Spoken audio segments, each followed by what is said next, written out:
did you just smell me? Excuse me. I used that water. And he's like, clean enough. Clean it up. I didn't go willingly. I'm fine. You have 3 arrows. Yeah. You're naked. It was hot. Welcome to today's episode of Shadow Crown Book Club with Sabina and Millie. I'm Sabina. Which that should make you Millie. Yep. Today we are doing the second book in the Blood and Ash series, Kingdom of Flesh and Fire. Yes. Yep. We're gonna do a quick, no spoilers review, very quick, and then we're gonna get into the deep dive of chapter by chapter what we thought and yapping because everything about the book. Yeah. This is an adult book. If you're not an adult, don't watch this. And this is our yap and sip. Yeah. So, what are you sipping? Some Dr. Pepper and some whiskey. Yeah. Or as Delano calls it, horse piss. Which if you read this book, you'll understand. Yeah. Okay. Let's dive right in. What'd you think? I loved it. I loved it. And this is our no spoiler section. Yeah. I loved it. That was so good. I've read good. this one before, but it was still so good to reread because it's been a couple years. And let's just say it got better. Like, I don't know, like... It did. One thing I loved about it was that it picked off right after... Immediately. This first one ended. Yeah. I hate when books, like, pick up, like, 2 weeks and they're like, what happened between this time? This one was literally... The last sentence of the first book was the first sentence of this book. Yes. Like, it was perfect. Everything was written perfectly. I just loved it. I loved everything about it. I loved this one. The first one was such a good world building, Yes. like introduction, but this one was jam-packed with stuff. So much stuff happened in this book. And there's so much like character building and like development. Mm-hmm. Poppy goes through like these monologues, and so does Cass, and like it's just they're so powerful the way they're written. So impactful, yeah. Yeah, like everything they like say, like you almost like feel like it in your bones, you know, like you're just like you're there with them. Like that's how powerful it's written. So I love this book. I thought this was really good. Like it immediately wanted me to. I literally told you I was like I need to start the next book right now, and we're like no, we have to wait till we finish the video. We have to wait. I'm still waiting for my third one to come in the mail, so I got it on my Kindle, and I was like, hey, I just finished the second one, I have to start the third one, I'm sorry, and she goes, no, we have to wait until after the video. I said, if you're not gonna let me keep going, you can't keep going either. So here we are, doing the video, and when this is turned off, I'm going to start reading the third one me too. on my Kindle. Right there. I can't not start it tonight. So, I think that's all for our non-spoilers, because if we keep talking, we're gonna spoil a lot. So if you haven't read this one, go read it and then come back. Yes, or go listen to the audiobook and then come back. Yeah. Okay. So we are entering spoils, so spoiler warning. Yeah. Spoil warning. We're gonna go chapter by chapter. Yes. So, how about you start with the first chapter? Like, after reading the whole book, now it seems so silly to go back to the first chapter. Yes. You know? After, like, seeing everything that developed, all of the, like, build-up, the first chapter, I'm like, why are we even talking about this? Like, why was this even a discussion? Of course you guys are gonna get married. Of course. I do gotta say, a lot of things happen. I guess in the first few chapters, a lot of things happen that was, like, foreshadowing to what happens later on. Yeah. So I will be saying some things that gets some questions that get answered by the end of the book. Yeah. But like, this is spoil zone, so like everyone who's read it has read it. I just want to say what happens in the chapter and like my reaction to things and like where our minds went. Yeah. And like putting pieces together. Okay. First chapter. I loved how every time Cass said something about them getting married, she's like, I don't even know why we're talking about this because I'm not going to do it. Yeah. Like internally, she didn't even say it out loud. Yeah. Like at first, she was just like, yeah, I'm not going to do that. Like, I don't even know why we're discussing it. There is no future. Yeah. Why is he even talking about future? It's not going to happen. And I'm just like, shut up. Like, of course it's going to happen. Like, I mean, technically you don't have a choice. Yeah. Like, they kidnapped you, so. Literally. So I love how she keeps just telling him, like, verbally, in front of everybody at this dinner table, like, you're freaking out of your mind. You're I'm not insane. marrying you. Like, And he kept saying, like, yes, we are. And she was like, no, we're not. We're not getting married. Like, what are you talking about? What's even crazier is, like, every time, like, she was just like, you're actually insane. Everyone at the table was like, maybe he is. Like, and then Landel, like, literally is just like, yeah, no, we're not gonna be okay with that. Yeah. But, like, can we just talk about what happened to Landel and how... Jesus. No, literally, the moment he started talking, I'm like, shut up. Shut your mouth, man. Shut your mouth. Don't say it. Don't say it. And I wrote down, you are one stupid guy. Yeah. Stupid guy. And literally, when he said the Scarface bitch, Yeah. I was like, oh, he did it. He did it. He went there. And, like, the fact that, like, she didn't even, like, he moved so fast that she didn't even notice, like, Cass wasn't by her anymore. Yeah. And then all of a sudden she's just like, what's going on? And then she's like, oh, there's something on the floor. And she's like, oh, it's a heart. it's a whole heart. Like, like, that's hot. Like, I have a quote. I know it's the first chapter. Oh, no, I wrote a quote too. He said, and this is like close to the end of the chapter, how you've spoken to me doesn't bother me. I'm not insecure enough to care about the opinions of little men. I was like, ooh. Like, the fact that he's saying it to a woman, you know, Yeah. to, like, Cass is fearless. I was like, ooh, yeah. My quote from chapter 1 is, it's so small, but he's like, what matters is that I choose her. Like, Yes. I screamed. Like, I've read this before, and I was just like, yeah. I was like, don't tell me that. Like, no matter what anyone says, all of them are telling him, yeah, this is not a good idea. He's like, I don't care what any of you say. Yeah. I'm choosing her. It's happening. Even she's like, no. He's like, I choose you. Here is this happening, you know? Yeah. Ugh. Okay, so into chapter 2. Yeah. And we have a new character entering the story. Mm-hmm. I didn't know what I felt about him. Mm-hmm. We're speaking about Alistair, by the way. Yes, my bad. Yes, he meets her, and she doesn't feel anything towards him, like, bad-wise, but the moment he starts speaking, reminds her of Victor, and literally I started crying. Yeah. And she's like, he sounds so familiar, it's so familiar, and I was like, which she says it multiple times in the book, that he reminds her of Victor.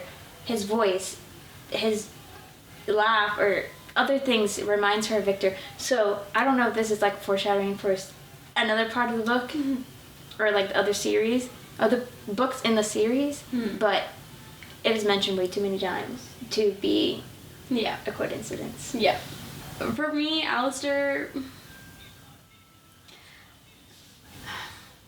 the way he's portrayed in this book makes him seem like a really nice guy. Like, he genuinely cares about Cass, and like, at least when we first meet him, it sounds like he genuinely cares about Cass, but more of that, he's just a good guy, that he genuinely cares about people, that he wants to protect Poppy and offer her, hey, if you are doing this, like, by force, I will help you escape. Yeah. Like, just him offering that was so, like, important to her, you know? But I agree that I think it's too good, kind of thing. Like, and he's like too, even like, because we've all read it, like at the end, like what he says to the queen, it's not too late. What's not too late? Exactly. Literally, I wrote that. I was like, what is not too late? What are you talking about? Yeah. And like, I know what happens next, so I'm not going to say anything, because I don't want to ruin it for you, because the next book goes crazy. Figured. Yeah. But, yeah. Anyway. Alistair, he is mentioned too. Like, I didn't even notice it the first time I read it, but like rereading it this time, like how it kept bringing up, like, oh, something Victor would have done. Oh, he reminds me of Victor. His voice is so familiar. Like, all that stuff. I'm just like, wow, this is mentioned a lot. Like, I should have picked up on this the first time. So like, I love that you did. But I like picking up on details just because I am a Poppy in real life. I ask way too many questions. Yeah, no, me too. Okay, so then going into asking too many questions to our favorite person, Kieran. Kieran takes Poppy away. Like back to her room. And they go in the stairwell, and they're just going up like regular, and all of a sudden he stops, and he smells her. And she's like, did you just smell me? And he's like, you smell of death. And she's like, okay. I did not flag that at the beginning. For some reason, I thought he was smelling her like, I don't know, like her clothes or like something that happened or like oh, you like... A lot of people died like around her, Yeah. like literally 24 hours prior to that. So I was not... Yeah. I didn't clock that until way later. I'm like, whoa. I should have caught that, but I did not. Yeah. And then they go to their room, or her room, and they have their little... First heart-to-heart kind of thing, like the little spat.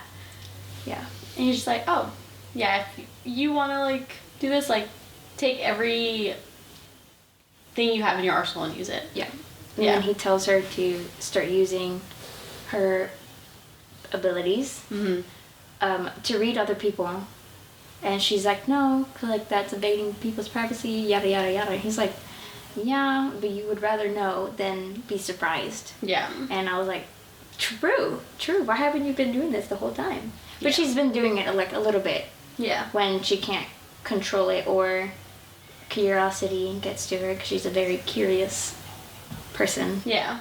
But I love how that developed within the story, and she started using it more and more. And she wasn't, like, afraid to use it. Yes. I loved how when, like, ever she used it, it wasn't even, like, her, like... Some of the times it wasn't her purposefully saying, oh, I want to use it. It's, like, she's like, I felt it humming against me that, like, it needed to be used. And, like, that, like, just shows that, like, it's kind of, like, an entity of its own, like, within her. Like, it's in her blood, you know? That it just wants to be used. And especially, like, all the times we've seen it, like, except for the last chapter, it's been wanting to be used for good. Yeah. Like, nothing has done anything, like, violent to anyone from her powers. Yeah. Yeah, until the end. But... Okay, now chapter 3. I don't like how they locked her in her room. Again, she's a prisoner, captive. So I understand their logic in locking her in her room, but coming from her perspective of being locked in her room her entire life, I understand her wanting to escape. And Cass knowing that. Yes. Cass knowing that happened to her and that, like, he didn't know the extent of it. Yeah. Of how often she was locked up, but he knew that she spent a lot of time alone in her room. Yeah. And so, just him doing that, like, it irked me too. Yeah. And then, she is using her knife From the dinner table. that she stole, and she is picking the lock that her brother taught her to do, which that's interesting, because how she's mentioned her brother, I didn't think he would be a lock picker, but I feel like we only get, like, bits and pieces of Ian. Yeah. You know, like, I feel like this is, like, one of the bits that is supposed to, like, show us more about who he was. Like, because everything else we get is he's, like, super creative and, like, telling all these, like, tall stories and everything, you know. But I feel like this is part of showing us, like, oh, yeah, he was really mischievous, too. And she even said that, like, they would, like, run around, like, and play in the gardens and stuff, too. Sneak out. Yeah. But, no, definitely, like, we don't know anything really about him other than that he's the only reason she's staying. Yeah. You know? And I always thought that was, like, weird. Like, it'd be random because we'd be reading and, like, we hadn't talked about Ian in a hot minute. And then she's, like, going through this, like... Thought process of why she's doing this. All this, like, oh, this is so hard. And then she's like, but it's for Ian. And they just, like, say that and they're like, oh, yeah, that's right. That is why we're doing this. Yeah. Like, it's not because he's a hot Atlantean that wants to make you a princess. Like you. No, not at all. And then she does escape because she does make sure that no one's outside with a nightgown and a cloak. And a cloak. And that's about it. Yeah. And her little dinner knife. She also, like, her thought process that there weren't Craven out there. Yeah. Like, was so silly. Exactly. How... Like, there were Craven, like right before you got there. Yeah, exactly. You didn't think on your way back to Castellona that there were gonna be cravens? Yeah. Yeah. But I mean, she does use what she had in her disposal, which was the knife that she stole. That's about it. Which was a dinner knife, so it wouldn't have even killed a craven. No. She is found by Immediately. Kieran. Yeah. She sees his wolf form, and she's like, well, shit. I had them down. Yeah. She even tried. She's like, well, okay. Dang. And then Cass is there, and he gives her a proposition that if he fights her, or she fights him, then she gets to escape if she wins. And she just draws blood, right? Like, doesn't even have to win. And I really like that about him, even though he knew she wasn't going to. I feel like he only proposed it because he knew, like, she wasn't going to win. But it's not more like I'm dragging you by your feet. Yeah. It's like, work for it. Yeah. And I really like that about them, even though he did lock her in the room. But to be fair, he does explain that the reason she was locked in the room was because he was talking to Mrs. Toulis. Yeah. And, like... And everybody wanted to kill her anyways. Yeah, like... It did make sense. His reasoning did make sense. And he does apologize for it. So that does help. Yeah. Later on. You know, but at the time, I definitely get why she was pissed off. But I love... Like, their banter. Their banter is just so... Yeah. Entertaining. The fight scene is in chapter 4. Mm-hmm. And I love their back and forth while they're fighting. And he's like, come on. You can do better. Yeah. Or like once the Craven shows up, he's like, oh, where are you at? Yeah. She's like, 4. And he's like, I'm at 6. You better keep up. So I like a quote that he says in chapter 4. And it's, make me feel incompetent and kill more than me. And I loved, like, that little, get more. Yeah. We'll see. Like, competitive. Yes. And the fact that he, like, wants her to defend herself. Like it's just something so small. Like, obviously, like, don't die. But, like, don't die and also beat me, you know? And just the playfulness, little hints of Hawk in there, you know? Yes. And then the whole fight scene, beautifully written. Loved it. And at the end of chapter 4, the Craven, she got Craven blood on her cloak. And she said, I'm not putting that back on. And I thought that was hilarious. There's no hope for that. Chapter 5, when they're walking back to the keep, I love that, like, she lets him hold her. And he's like, he's warm. I'm just gonna... It's fine. It's not that bad, you know? Yeah.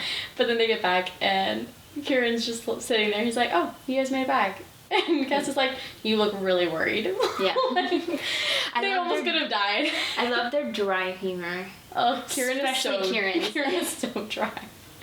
Like, the entire book, he, like, shows, like, no emotion, but there's so much emotion in his lack of emotion. Yeah, like, whenever, I know we're skipping ahead, but whenever she asks his questions, and he's like, shocker. Yeah. Whoa. Absolutely no one here is surprised by that. Yeah. Love him. Love Kieran. Loved him since the moment he entered the page in the first book. I was like, oh yeah, I'm going to love this character. Yeah. And then, like, she...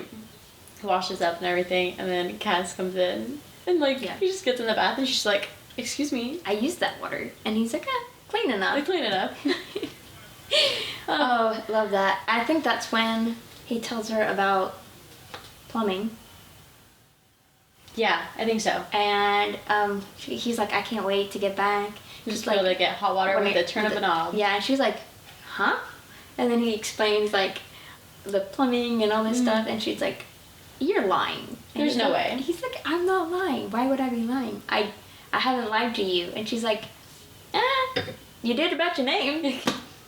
And then they go through the whole talking back and forth of why he picked Hawk, which it was him that picked it and Kieran that picked Flynn.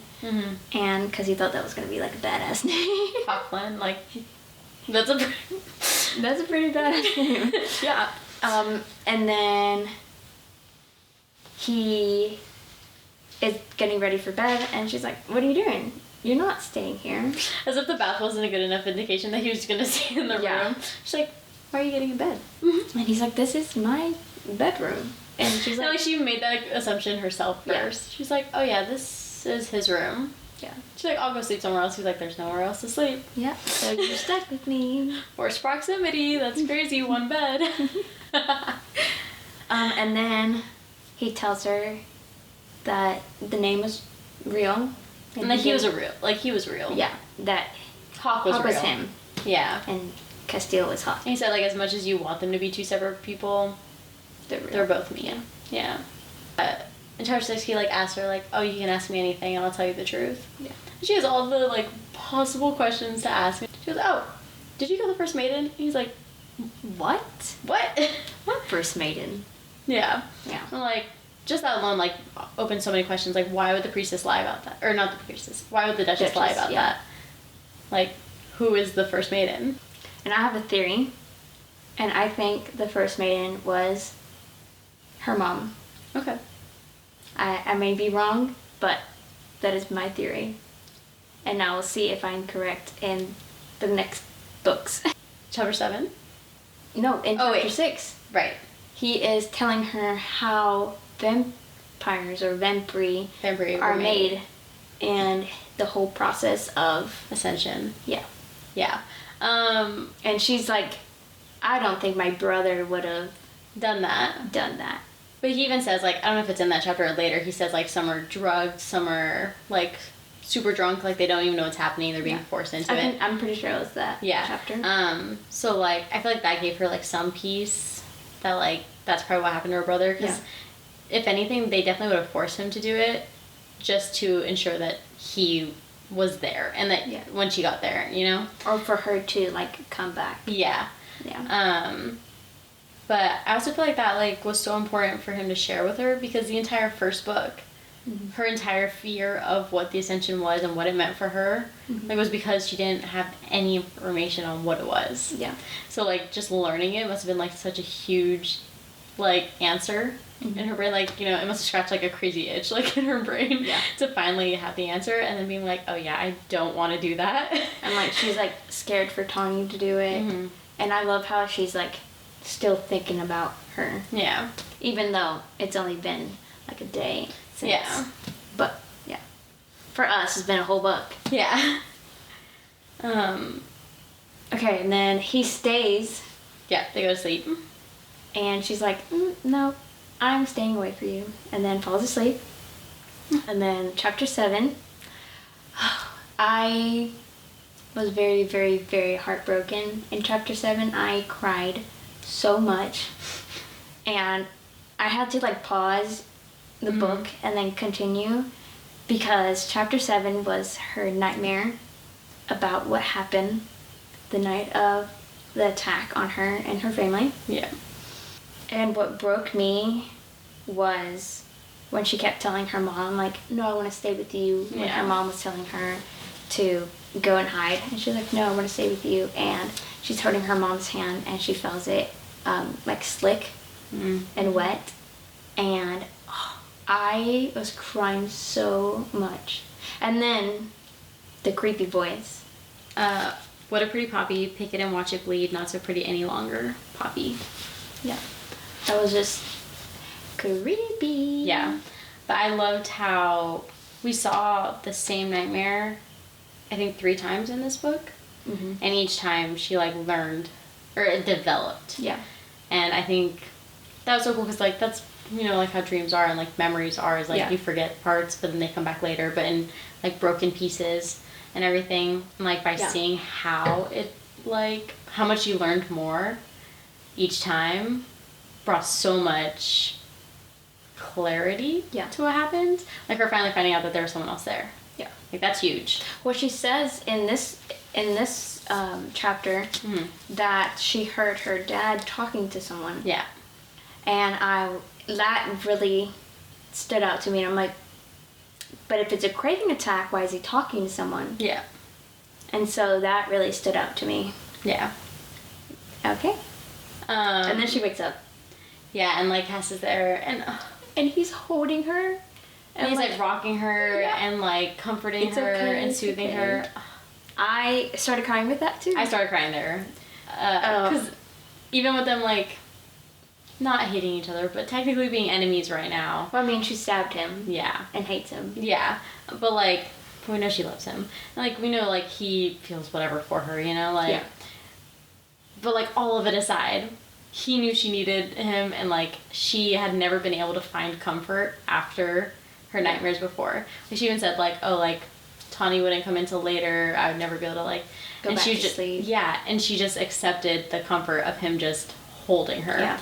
And, like, as someone who, when, like, I have, like, you know, like, anxiety or anything, like, the best thing is literally just being, like, bear hugged, you know? Yeah. Like, for, like, some people. But for me, like, that's one of the things that helps, like, ground me. And I feel like that's exactly what he was doing for her. Is he was, like, bringing her back, soothing her, helping her, like, you know, catch her breath. And, like, I feel like the way it was written was so consuming. Yeah. You know, it's like you were there. You're just like, oh, my God, you're right. That is, like, so intense. And I think that's the first time as Cass that he's, like, dropped all the mask, all the balls, and was, like, showing her that he cares for her. Yeah.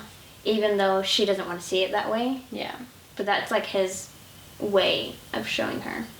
And him, like, trying to change what she's thinking about. Instead of being so consumed by the nightmare, he starts telling her about what happened to him. Yeah. And his nightmares. And, oh my God, I wanted to cry then, too, and I think I did. I did. And, like, literally, I feel so bad for what he had to go through. Yeah. And, like, the more you learn, like, throughout the book of, like, everything he endured, for how long he endured it, like, all of the, like, push and pull that he, like, went through, like, by being, like, starved, like, all the other, like, stuff that they did to him, like, it just, it, like, breaks your heart, like, because you're, like, and what it does, though, is it really convinces Poppy, like, it, like, it doesn't convince her, but it explains to her why he would do what he's been doing. Yeah. It's, like, learning everything that happened to him. She's like, you know what? It was wrong for you to kidnap me. Yeah. But I understand why you kidnapped me to save your brother. Because you know exactly what he's going through. And, like, you don't want him to be going through that. Like, I would do anything for my brother and to not be going through that, too. Yeah. You know, and so, like, him explaining that, I feel like it broke a layer between them by, like, showing, like, why he's doing this. Yeah. I think that was so important. That was very important. Yeah. Especially for her. Yeah. Okay. And then he asks her to hold her so she can go back to sleep. Oh, because she keeps like shaking. Yeah. He's like, are you gonna go back to sleep? And she's like, you're rocking. She's like, no, I'm not. He's like, maybe I am. And then he holds her. She goes back to sleep. And then after that, she doesn't have another nightmare that night. Yeah. Okay, in chapter 8. She is again locked in the room. God damn it! This time, Delano. Is it Delano or Delano? I say Delano. Whichever pronunciation. Delano is outside of her door. And she's just inside, like, getting flustered and getting frustrated and just, like, building up all of the, like... like, building up the scream inside her. Yeah. Like, she's literally, like, screaming at him in her mind. Internally screaming, like... Yeah. She's the definition of internally screaming. Yeah, and she's, like, very upset and, like, a little panicky in a way. So I feel like she's getting, like, not claustrophobic, but, like, claustrophobic, like, in the room. Like, it might not be a small room, but she's been stuck in there for all day, you know, whatever. And I feel like she's just over it. Yeah. She's just like, it's like, oh my God. And then he just bursts in. Yeah. Delano just busts in the room, like, has a sword, like, about almost ready. ready. He's like, are you okay? Like, what's wrong? Like, she's like, what are you talking about? She's like, other than being locked in here. He's like, you didn't scream? She's like, not out loud. Yeah. He's like, what do you mean? He's like, okay, it wasn't in my brain. Yeah. And I feel like that was the first inclination to Delano that there was, like, something different between her. Like, they knew, like, there was something, like, with the, like, I feel like Jennifer was, like, hinting that there was some sort of connection between her and the Wolfen and stuff, like, with the smelling old, smelling of death, electric shock type thing. But then I feel like that was the first moment of, like, the true connection. Yeah. Of, like, okay, like, we're just sitting there, like, she can hear that, they can hear her. Yeah, literally I wrote in my notes, what is the hear her scream all about? Like, Yeah. I don't understand. And he's like, oh, it's probably just the wind. I'm like, Was it? was it though? But, like, I loved his humor when he was like, okay, I'm gonna go back outside. She's like, or you can let me out. And she's like, ah! And she's like, now I'm screaming. And he's like, it's the wind. Yeah. And it was so funny. He's like, yes, the wind. I was very, very convinced, and now I'm not as convinced, but I was very, very, very convinced that Delano was her bonded. Because in that moment, I was like, I literally called her. I was like, one question. Are they bonded? Is he his bonded? And she's like, keep reading. And I was like, I don't like when you give me these vague answers. I was like, you're not yes or no. wrong. Yeah. And she's like, you're not wrong, but you're not there yet. I'm like, no! I wanted them to be bonded. Because, like, they have this friendship and other things. This is more into other chapters. But every time they're in a type of battle, he makes sure Right she's there. good. Like, he makes her she's good and doesn't need him before he goes and attacks whatever is attacking them. Yeah. And to me, that was more hints that they're bonded. There's something. There's something. Yes. I also think, like, we definitely have to... It's not just him, like, because, like, I think you noticed it because you wanted it to be, and so, like, you saw it. But there were also, like, times where, like, some of the other women, like, were right by her, too. Be like, oh. And, like when the fight was happening, and, like, Jasper showed up, like, right by her. Kind of thing. I was like... And then, I know it's more into the chapters, but Kieran, like nuzzling, like, with his nose on her hand, I was like, whoa. That's, like, something new with Kieran. Like, he does not show her any, like... No, because I feel like at that point, like, they were, like, closer. Like, when he did that... but still, they still wouldn't...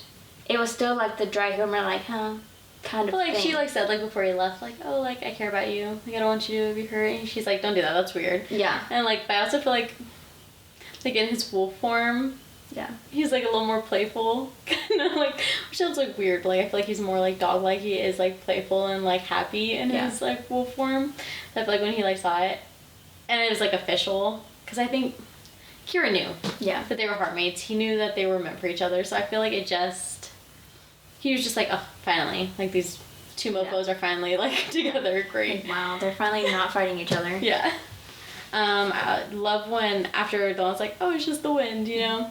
And then Kieran comes and gets her. He's like, she's like, you okay? He's like, of course not. Like, I've been stuck in this room all day. He's like, okay, well, I was going to ask if you wanted to go get something to eat. And she's like, really? Food, yes, let's go. Yes, I do. So then, like, they're walking, and then she's just like, I feel like that's, like, when it starts, like, I have a question. That was, like, the first, like, I have a question. He's just like, okay. And, like, she starts asking about everything, and, like, that's where we first, like, learn about the deities, like, the sons and daughters of the gods, and, like, how they, like, played into, like, Atlantia, and, like, how the foundation was built, and how if any of the deities were alive, they would have an immediate claim to the throne. Yes, over the elementals. Yeah, the elemental bloodlines and everything. That they would just surpass it. And I think, like, that's, you know, some foreshadowing and really important. And then they run into Alistair, and I love this scene because I think it's so funny. Because Kieran just steps in front of Poppy while, like, Alistair's talking to her. Yeah. And... Alistair, they're just talking for, like, a minute, and then, like, Poppy, like, steps to the side, and then Kira just steps in front of her to the side, too. I love how she said, he already seen me. Yeah, he can obviously see me standing behind you. You're an oaf, but not that big of an oaf. Yeah. And then Alistair and, who's with him? Emil? Yeah. Right? They're just, like, busting out laughing. And then Emil was like, I like her. Yeah. And Kira's like, don't let Cass hear you say that. Yeah. And he's like, yeah. I like being alive, so I would not do that. Yeah. But then, like, Emil, like, you know, like, I'm not gonna lie, I feel like the jealousy was a good little, like, dribble in there, you know, like, Cass being like, yeah, I have to kill him. Like, that doesn't happen until later, but, like, when Emil, like, smiles at her, he's like, too bad, I guess I have to kill him. Yeah, like, looking at her, and she's like, how is he looking at me? He's like, He looks at you like I look at you. And she's like, you look at me like you want to eat me. He's like, exactly. Yeah. I loved that. That was one of my favorite little, like, banters between the two of them. Yeah. But, like, that's the first time that her and Alistair, like, properly talk and everything. And, like, she introduced herself, and he's just like, oh, that's an old Solace name. Yeah. Which is weird. Gives me a little tingle. Mm-hmm. So I'm going to keep an eye on the name. Like, that's when Poppy finds out that Alistair used to help people escape Solace of Atlantean descent. And I think that's, like, really important because that shows that, like, people were doing that for years, because we found out that Alistair is one of the oldest Atlanteans, oldest Wolven that are still alive. He's like 800 years old. Yeah. I was like, what? I was like, damn.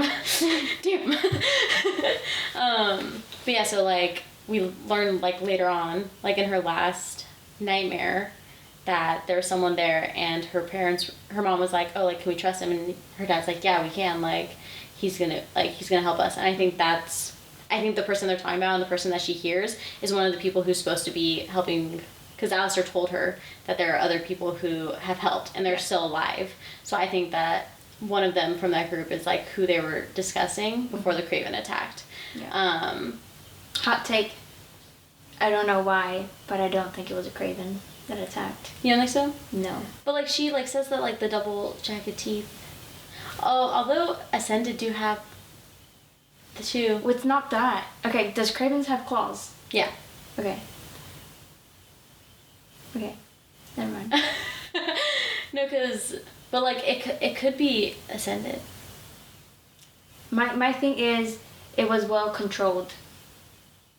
And I don't think the Craven would be controlled enough to, like, just getting a slash across her, just, like, slashing her. The Craven would have devoured her, ate her. Yeah, but, like, they did. Like, the ones on her leg were from bites. Yes. Like, they scraped against her. So it's possible that, like, it could have been a Craven, but, like, someone stopped it. Maybe? Or, like, I don't know. And I never thought about that. Yeah. I don't know what happened. Yeah, her dreams are very vague about after her mom gets dragged out. Yeah. Like... But in the last dream, after her mom gets dragged out, that is when someone's talking to her. Yeah. And that's why I don't think it's a Craven, because Cravens, they won't have that control that... But, like, honestly, the Ascended don't have that control either. I know, but I don't know. I don't know who did it. Right. I don't know what kind of creature did it. Me neither. I don't think it was a Craven. That's my hot take. Okay. We'll see in the next books if I'm right or not. Yeah. But yeah, okay, anyway. That's, like, the gist of chapter 9 of her, like, meeting Alistair. And I feel like that's where, like, chapter 8. Sorry. Yeah, chapter 8. And that's, like, the blossom of, like, where she's thought about, like, oh, maybe, like, Alistair knows her parents, or, like, whatever, like... Yeah. Because once she realized that she was, like, actually Atlantean, she was like, maybe my parents were escaping for that reason. Yeah. But then everyone's just like, there's no way your parents were Atlantean. Because they wouldn't have lived that long, like, next to the Blood Crown and not... The Blood Crown wouldn't have realized. Like, there's no way that they wouldn't have realized that they were Atlantean of some sort, you know? Yeah. But yeah, okay. Chapter 9. She's asking Kieran more questions. About their bond. Yes. And he's getting so annoyed by the questions. And I just freaking love him. And the fact that this is only chapter 9 and it goes on for the entire book. She's like, I have a question. He's like, of course you do. And, like, literally the whole book. She's like, I have a question. He's like, shocker. Like, I have, like, so many memes of just Poppy saying, I have a question, and then Kieran, she's like, I've sent it to her, like, periodically as she's reading the book. She's like, oh, I love all these questions. I just sent her the meme. We'll add those to our Instagram. Her and Kieran are alone in, like, the dining hall, and she's starting to, like, feel all of the emotions of the other people that are eating in there. Is that this chapter, or is that the one where they're alone? I feel like that's there's people in the corner. Yeah, and she can, like, sense that they don't like her, kind of thing, or that they're, like, curious, but also, like, angry and stuff. Because when they go to eat breakfast, no one was in there. It was just them two. Right, yeah. But yeah, I love this. She's like asking like, I do have a question. And he's just like, yep, shocker. Yeah. And she's like, tell me more about this bond between you and Cass. Yeah. I freaking loved it. I love their bond, first of all. Like, how him and Kieran don't even have to like talk sometimes, and they just know what the other one's feeling and thinking, like, the reasoning behind their actions and stuff. Like, oh, love that. And then she's asking questions about Atlanteans, and more specifically, like, Cass's powers, or... Mm-hmm. And like, he's like, oh yeah, like, compelling and stuff. And she's like, can he read my mind? Yeah. He's like, no. But he can definitely sense stuff. He can sense some smells. Yeah. And then she's like, what smells? And he's like, I know. Your arousal. He can smell your arousal. And she's like, what? She just goes like cherry red, like. And he's like, it's okay. It's normal. And then that's when like Cass walks in. Yeah. And he's like, what are we talking about? And she's like, nothing. And then Kieran is like, just telling her how you have some keen sense of smell or something like that. Yeah. And he's like... I was like, because there's one time where like he like asks and she like looks at him and she's like, if you tell him, I will punch you in the face. Like, I love that. Like, she's like, some stuff just has to stay between them, Yeah. No. Because even if he didn't tell him... He knows. Literally Cass in the scene, I'm like... love him. Yeah. And then like that's when she like starts like getting like not frustrated, but she's like frustrated like he like locked her up and stuff. And he's like, and that's when they get into the like the little spat about how like he's just like the Ascended. Yeah. And like that like just like hits him and he's just like, oh yeah? Okay. He's like, you need to come with me. And he's just like all but dragging her. Yeah, literally. Oh. And she's like, there's people watching us. Yeah, and like she like gets excited that like he's not taking her back to her room. Yeah. But then like she's in for something like worse. Yeah. Not like worse like punishment, but like so eye opening. Like going to the crypt, seeing the names and everything. Also the fact that it's underground I think is such a huge thing because in this society, like she literally says like she's never been underground, and I feel like they never talk about like there being underground to the city or anything. But it also is hidden too. Yeah. Under foliage and stuff. I cried. Yeah. When she was in that crypt. Literally, like, her reading the names and that whole scene had me crying. Yeah. Like. I like seeing the ages and everything. And then her thinking about, the Tulsa's baby and all of that. Oh. Yeah. I cried so. It's so sad, and especially because like, she like even says like, there's no way that he could be lying. You can't fake this. Mm-hmm. You can't fake all of these names. You can't fake all the dates, and like, every single person on here means something to someone. Yeah. You can't fake that. That was a turning point for her. Yeah. Like she kind of believed him, but like she saw where everything was like starting to click, but I feel like this was like the final piece. Like, not even, because she even says like everything that happened, she's like, this is the final piece, this is the final piece that's like convincing me. But like honestly I feel like this was what like really convinced her. She's like, there's no way that this could be fake. Yeah. There's no way that like what he's saying couldn't be some sort of truth. Yeah. But yeah. And then they leave the crypt. And this is chapter 10. And they go back to the room. And he finally tells her the plan for their marriage. Not even like the plan, but he like offers her. Yes. Like, he's like, hey, I have an option for you. Like, what's the word that he says? Like a proposal? Yeah. Let me propose. He's like, I have a proposal option for you. Yeah. And the fact that he like offers it as an option is just means so much, because like he's not forcing her anymore. Like this was the turning point of her not being a captive anymore, but a willing captive. Like she wanted to be there. Like him saying, hey, you help me with this, I'll help you with that. Like we both benefit out of this arrangement. Yeah, like you're not gonna die. Like you'll be protected and everything until you go to get your brother. Yeah. And I love how that is one of the reasons, especially like in the beginning, where he was like, this is the only way I know how to protect you. Yeah. This is the only way. Yeah. And then like close to the end, he's like, no, I wanted to marry you to keep you. Yeah, it was the only way I knew how to keep you. Yeah. And then, but at the beginning, it was like, this is the only way I could protect you. Like, my people are going to want to kill you, but they're not going to kill their princess. Yeah. Foreshadowing there. They don't care. Yeah. But I think, like, and him always saying, like, him even admitting, like, later on in the book, like, I was wrong. Like, I wasn't doing it to protect you. I was literally doing it just to keep you. I just didn't want to lose you yet. And, like, everything he did was him trying to, like, just get her to stay a little longer. Yeah. And I think that's, like, she fell first, but he fell harder. Yeah. For sure. Like... For sure. Because he didn't even know yet. He even admitted, like, he was like, I didn't know at the time, but once I processed it, I just needed you to stay. I just needed you. Like, even, like, in the scenes, like the closet scene kind of thing, he's just like, I just need you. Yeah. Like, what? And then she agrees. To the proposal, right? Yes. And what cracks me up was she's like, you know what? I want a diamond. A really big diamond. And he's like, the biggest. Done. And she's like, I want it so heavy I can't even lift my hand. Yeah. And I was cackling at that. I was like, girl, you're just a captive and now you're making demands? Yeah. And they're such silly demands, you know? But, like, also, like, if you think about it, like, her being the maiden, not being able to wear jewelry, not being able to wear, like, anything, like, that's such a, like, Poppy thing to ask. Yeah. Like, you know what? Give me a big ring. Give me a ring. If I'm going to be your wife, a princess, I want to see her from space, you know? Yeah.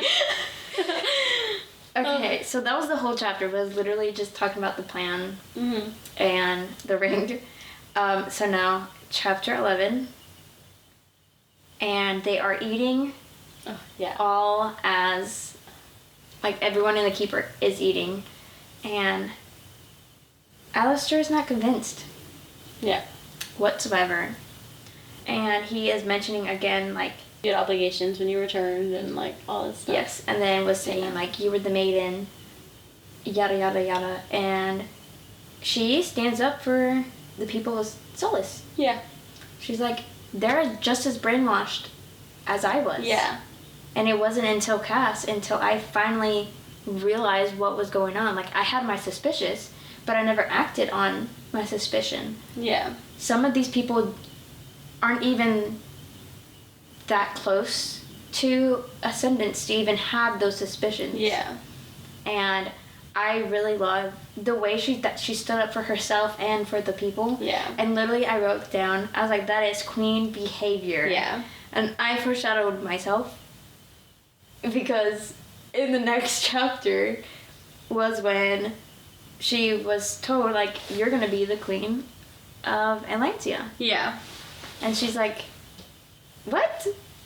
And then she was, like, telling herself, she's like, I didn't even think about that. Yeah. She's like, well, that's not even gonna happen because we're not even gonna get there. And every time, like, something that happens, like, he's like, oh, it doesn't even matter because it's not real. Like, it's not, you know, gonna happen. But then that's, like, the first time that Alistair's like, I want to talk to Poppy alone. Yeah. Penelope. Like, he calls her Penelope because I think it's also important to note that Kieran and Cass only call her Penelope around other people. Yes. They only call her Poppy around, like, I think, like, for the first part, Cass only calls her Poppy around Kieran's sister. Yeah. Vanetta, yeah. So. That's how Cass's family and close friends only call him Hawk. Yeah. And it's just them who knew to call him Hawk. Yeah. And so I love how they're doing that with Poppy, like, having that tradition. Yeah. With her as well. And because she, like, even said, like, when she, like, first, like, told Hawk about her nickname Poppy, she's like, oh, it's what my family and friends call me. Yeah. Kind of thing. And, like, so, like, the fact that he's, like, safeguarding it around other people, I think is really, like, sweet. But yeah, Alistair's like, oh, yeah, I want to talk to her alone. Because if you think that I'm going to let her be forced into this, you're crazy. Yeah. And they're like, okay, yeah. And she's like, I'll talk to you. And they just go on a little walk. And that's when, like, Alistair, like, finds out that she's actually trained to, like, defend herself and stuff, and she's like, oh yeah, that's not very, you know, common for the maiden. Also, mini sideback is the fact that, like, he kept calling her the maiden, and Cass just kept going, say that one more time and we're gonna have a problem. Yeah. Like I said, yeah. Like, you're about to stand up to someone you've known your entire life. For her, like, yeah, go off king, you know, like, literally. And I just don't understand how he didn't believe of the marriage, which, I mean, I guess at the beginning it was fake, and was forced. But, like, his side, he showed, like, in front of people that he cared about her. He protected her. Yeah. And, like, how no one believed it. I still am, like, mind blown. Yeah. Because, like, the whole book, I'm like, oh, he loves her. Yeah. But she won't see it. Yeah. Like, please just open She's her the one who face. couldn't see it. But, like, I feel like everyone who knew him definitely should have, like... Especially Kieran. Kieran's like... Well, I think Kieran knew. Like, Kieran knew immediately. But like... he knows the feeling, like, his feeling, but, like, he's like, hey. Yeah.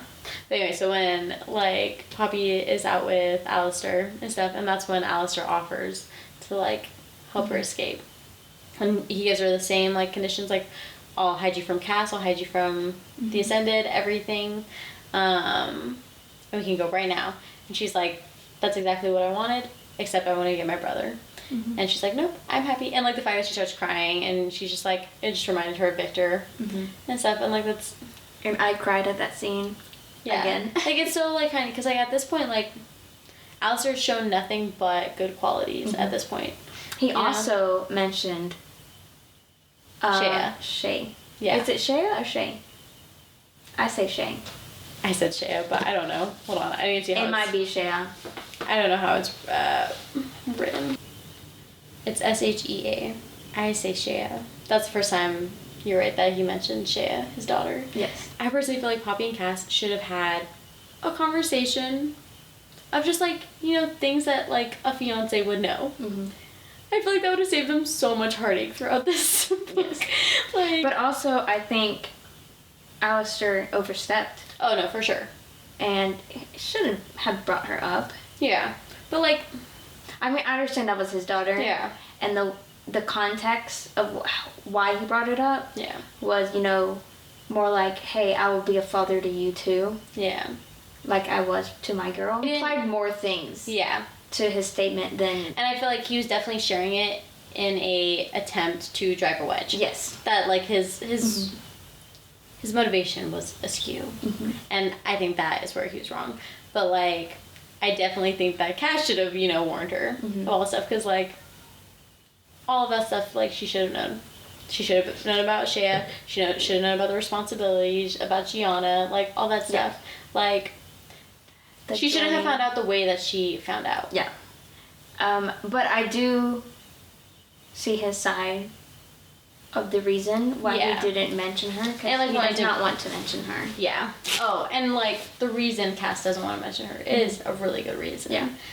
Especially, like, around Alistair. Yeah. But... So I understand why... Like, he could have at least said, like... hey, my ex was Alistair's daughter. Yeah. That's all he had to say. Just simple. Yeah. But we do know Poppy, and she would probably be asking 10,000 questions. Yeah. But I feel like he didn't. Like, she, like, felt his emotions. If she felt the anguish that he felt when he talked about her, I feel like she might not have pushed. Because sometimes she does do that. She's just like, I'm not going to ask more questions. Or he would have just kept talking about something else. Yeah. Like he does. But, yeah. But that conversation, like, between her and Alistair at the time was just, like, really, like, grounding for her, I think. Because, like, just that someone cared. Yeah.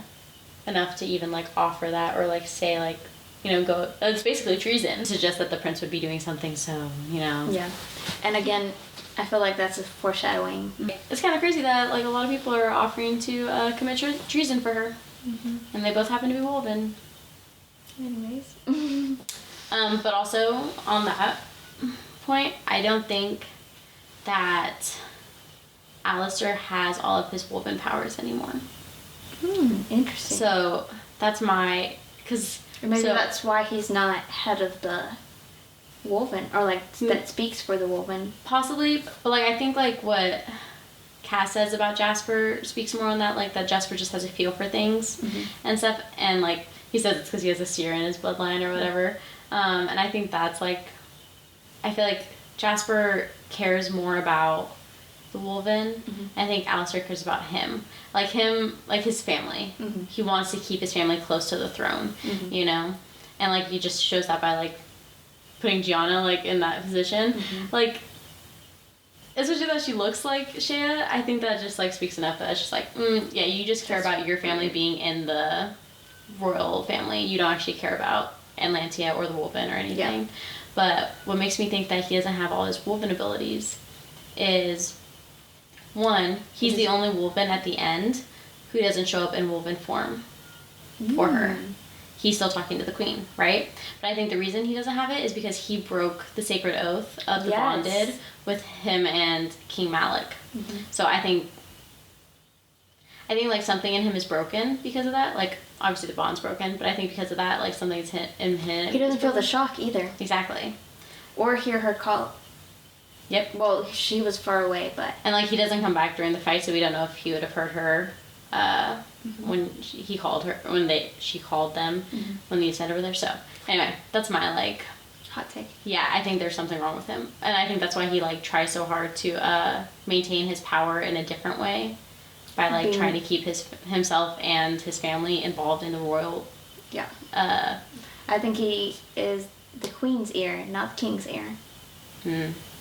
Because he said multiple times, like, stuff, the king, but I think he is the queen's ear, especially with that last sentence. Like, I think he's the queen's confidant, but the king's ear. Like, I think he's trying to, because I think, well, him and the queen have known each other longer. Yeah, because he broke that bond for the queen. Yeah, because of the first ascension. Yeah.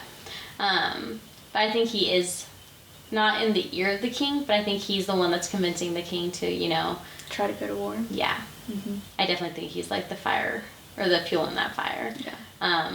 But I definitely do think, like, there's some sort of relationship between him and the queen. Like, not a, like, dirty one. Like, just, like, because of how old they are together and how they experience so much like together. platonic one. Yeah. There's some sort of connection between the two. Yeah. But yeah. Anyway, back to... Chapter 13. 13. I love 13. Okay, now they're in the library. Now they're in the library. And, like, one, I think it's, like, so... her just, like, walking in. So, like, at the end of 12, that's when her and Alistair are going back to find Cass. And the fact that Alistair just knows that he's in the library. But, like, when she walks in, like, Cass is talking to her and all this stuff is happening. And she does not hear a single word that he says. Because she just smells the books. Yeah. She's just so excited. She's so in awe. Because she says, like, she's never been able to read an actual book that wasn't the history that Tawny would bring her some books, but it was, like, so far in between. Yeah. And, like... and now she's in a room. with all these books. Yeah, it's like, imagine, like, walking into Barnes & Nobles for the first time, you know? Yeah. Like, after, like, having years of, like, not even being able to read a book. And I love that, like, her tunnel vision was just, like, her ears were shut off because she was just so consumed by the fact that she was in a library. Yeah. And I love that. And then, Cass leaves, and she's like, I'd like to stay here. Like, actually, before that, she, like, is walking in, and he pulls her into his lap. Yes. Yes. Oh, love that. And, he's just flirting with her, and I just love how he flirts every time he can, like, any chance he has. And, like, in their agreement that they talked about, that in front of other people, that they'll be, like, you know, the doting couple. Yeah. And then she's like, it's just me, you, and Kieran in here. Yeah, like, we're not in front of anyone. And Kieran's like, what about me? He's like, you don't count. And she's like, ouch. Yeah. And then he's like, well, technically, this is a public place, so we're still in public.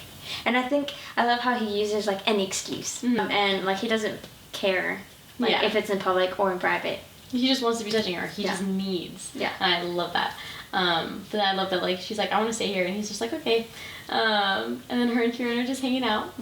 And she's just reading, and Kieran is just sitting there reading a book. And I love that. Yeah. Because he doesn't care. He's just, you know, living his best life. Not really, but, like, he's just, you know, just being himself. Yeah. And he's just reading his book, and then Poppy finds the census of all the Atlanteans that live there, which is insane. Which even, like, Kieran agrees that it's insane that it's still even real because every proof of Atlanteans was burned. So the fact that it's even there, and all of the different bloodlines are so cool. Like, and I just know we're gonna, like, get to see so many more of them once we get to the prequel. The prequel. I'm so excited.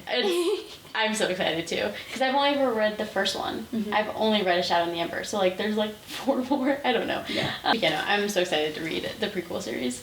But anyway, I love that Poppy was just had so many questions. I mean, what's this? What's this? What's this? Yeah. But like this was the first time that she asked a question and he's just like, what? Yeah. Like not like, oh, you have a question, great. Like he's just like, what are you talking about? He's like, let me see. Let me get in on this. I think this is the first question that intrigued him. Yeah. Everything else was like, I already know all this information. Yeah.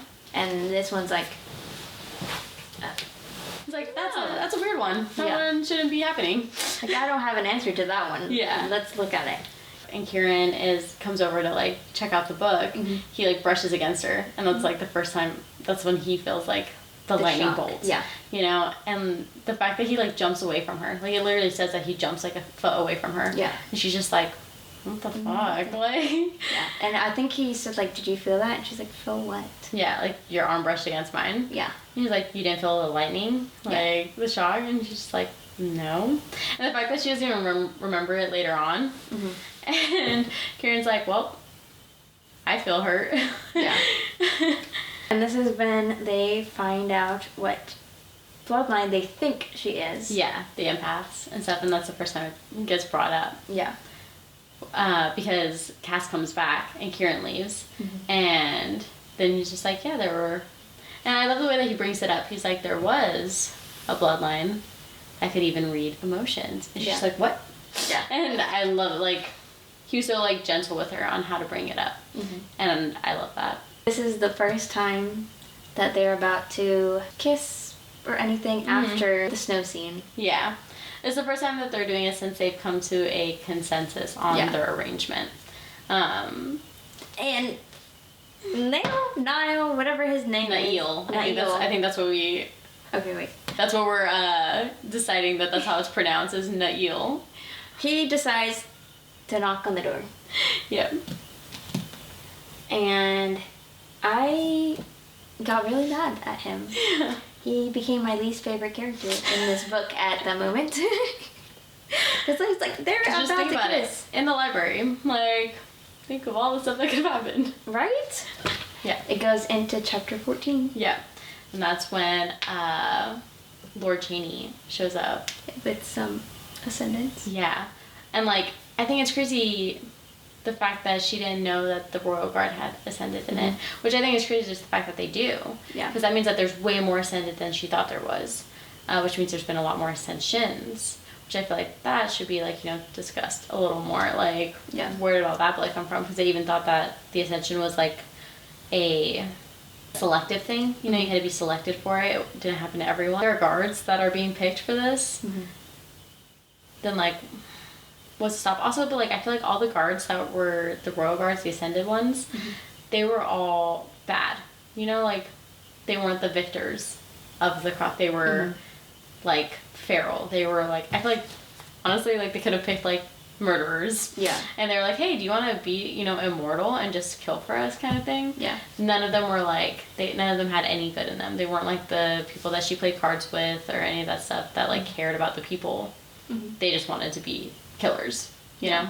I love that when they found out the Ascended were coming, Cass like pulls her and they just like go into the snow and he's like, I'm sorry, I couldn't grab your coat or your gloves, and she's like, it's fine. Yeah. You know, and she's like cold or whatever, and they're hiding behind the tree. And then once they kill Miss Toulis and the other dissenter, the old man, he's just like, yep. Okay, I'm sorry you have to watch this, but I'm gonna go kill some guys. Peace out. Yeah, and then that's when he leaves her dagger, and that's the first time she's seen it, and I think that's like so. It's another reason we love Cass, because he will always let her defend herself. Yes, he will never defenseless. Yeah, he will never leave her defenseless. And that's when the first, like, Delano thing happens, and that's when you're just like, I literally texted you, I'm like, suspicious. Yeah. Suspicious. But yeah, and so like Delano comes and like checks on her, and they're like both like kind of stalking closer to the tree line. Yeah. And then that's Cass walks up to the and he's like, oh, let me introduce myself. Like, I'm Casteel Denier. Yeah. Prince, Dark One, all that stuff. And like Lord Cheney, like, you know, like bares his teeth at him, and he just goes, mine are bigger. Yeah. And we know he's not just talking about his teeth. You know? Because BDE, you know? Anyway, I literally wrote that. I was like, Cass, mine are bigger than yours. Talking about the fangs. Or was he? Or was he? Oh, that was so good. I think that's like one of the things that I love about him. Mm-hmm. That he, I mean, it's a serious moment, but he just makes a joke anyways. Yeah. Anyways. And it just shows that like he's not like afraid. Like he has fear, good fear, but he's not like afraid. Yeah. And then they start fighting. Yeah, and that's when it goes into the next chapter too, and like Poppy's just like, well, I guess I'm joining in. Yeah. But like what, like her thing was like she didn't know if she should join in. Kind of, I feel like she was like, she wasn't debating whether she should or not, but like when to and how to. Yeah. But it wasn't until like she saw like the Ascended literally, like the royal guards going for people and like not using their knives or anything, like just attacking them. And I feel like in like some way like it probably like triggered her, like how like she was attacked and being like literally torn apart. Yeah. And like that was when she was like, okay, yeah, we're jumping into. Yeah. And then she's like creeping, trying to get around the carriage, and that's when she sees the little boy getting taken. Yes. Yeah. That's the whole scene just breaks my heart. Yeah, and like the first one, like she like throws it and gets him right in the face. Yeah. And I love that the little boy, and like the fact that this little boy kept popping up throughout the whole book. Like he was even in the first book because he was the one who was running from house to house when Cass first showed up. You know, so like we didn't know him, but like we knew of him. You know, like he was a recurring character. And then he like he was even there when like Jericho was like threatening to kill her and stuff, and like that she shouldn't be there. He was there yelling too, and like probably feared her and everything. But then as soon as she saved him, he's like this little giddy little boy. Yeah. She's like, oh my god, you got him right in the face. Like, you gotta show me how you did that. Yeah. Like, I thought it was so sweet because I was just like, oh, like, yeah, my heart. I love how he went from being one of the people that like feared her at first or didn't like her to like, yeah, girl power. Yeah. The fact that she saved him, like, changed his view on her. And then, like, she talks about that later on, is that, like, people's opinions aren't absolute, you know, they can change. And I feel like that was, like, the first instance of someone who didn't like her liking her. Yeah. You know, because, like, all the other ones were just like, yeah, like, we respect Cass or whatever, or they just didn't, and, you know, they died. R.I.P. Landell, not really. But I feel like that was the first time where, like, she knew someone didn't like her, and then she did something. She was the person who, like, made the change. Yeah, changed their mind. So I think that was like, so it made, like that small little scene just made so much. And then that was when the other Ascended showed up, the other Royal Knight. Lord. Not yet. The second Royal Knight showed up first. And that was when, because she threw it, and he's just like, oh my god, you got it. And then he handed her her dagger, and then the second one came up, and she was like, run. And then she, she killed him. Yeah. And then she turns around and Lord the Lord had him. Yeah. Yes. Yeah. And he had the boy. And I love her, but that was a stupid deal. Yeah, like I know like she is so good-hearted that she would wanted to believe. Yeah. She could sacrifice herself to save the little boy. Yeah. And then she put down her dagger. But also I don't think she thought that they would knock her out. Yeah. I think she thought that they would be like believe her and like just like, oh, I want to go home to the queen, and they would just like take her to the carriage. Yeah, they didn't expect her to knock her out, and so like I do like take that into account, but also what the actual Poppy like what like you have more skill training. Yeah, and you know all the stuff that Cass has told you about the Ascended, that they're liars, you know. But yeah, okay. But then from there, she wakes up in the carriage. She just immediately turns back into the maiden and is... So frightened. And she literally sits and she's like, I cross my legs and put my hands in my lap like I'm supposed to, you know? And then the Lord's like, you don't have to pretend with me. You don't have to pretend. Like, stop pretending. Yeah. And then he gives his download of information. And that was quite a lot. Yeah. And, like, him being injured and stuff. I was like, fuck yeah, Elijah, good for you. Like, you know, got a good one on. Yeah. But then, like, the way, like, she could, like, notice that he wasn't healing properly. And that, like, his cheeks were sinking in and all this stuff, you know? And I think, like, her being, you know, her, and she's just like, you don't look so well. Yeah. Kind of thing. I feel like that, like, definitely, like, enticed him to be like, oh, you know what, I don't. But guess what? You're a perfect blood source. But to be fair, Poppy thought that, like, they would never hurt her. Yeah. She's like, oh, yeah, no. Like, I know that you need me for all the ascensions. And like I'm the queen's favorite, so Yeah. if you touch me, she's gonna have your head. Yeah. And he's like, it can be our secret. Yeah. But, like... Just give me a little taste. And Cass even says, like, they... Like, Ascended always need at least one other person to pull them off. There's no way that he was gonna stop. And, like... I think you're right when you, like, mentioned earlier about how you think maybe it wasn't the Craven, because she even says it felt like a Craven when he bit into her. But Cravens are... They have the similar things. They have the top and bottom. So, like, yeah. But still, like, the fact that that's what, like, she, like, immediately felt. Well, Cravens don't talk. They scream. They have that scream, the screech. Yeah. So that's... I'm still... But I think there was, like, another person there that wasn't the Craven. Like, I think it was, like, one of the people who were helping people escape or whatever. But, yeah. I feel like in the carriage. And I feel like this was one of the moments where you just, like, see how strong Poppy is. Because she doesn't give up. She could have given up. And, like, she, like, told herself, like, you're not a kid anymore. You're not stuck. You know how to defend yourself. Do something. And she, like, finds the knife and she just starts stabbing. Like, literally, like, stabby, you know, like... And JLA writes her panic so well. So well. I felt like I was having a panic attack. Yes. Like, my breath was, like, hitching. I was just like, oh my god. And, like, I knew what was gonna happen. I've read this before. And I was still experiencing it, like, because I was so, like, consumed into the book, you know? Cass opens the door of the carriage and he's like, man, I thought I was gonna save you. Yeah. And she already saved herself. But, like, even though she did, like, do a really good job saving herself, if he hadn't showed up, she would have died. Because he would have, like, healed from the stab wounds. The stab wounds weren't severe enough to, like, make a difference. They were just, like, kind of a nuisance to him as he was trying to heal his big wound. Because he would have just kept feeding on her, and it would have just kept killing him, you know?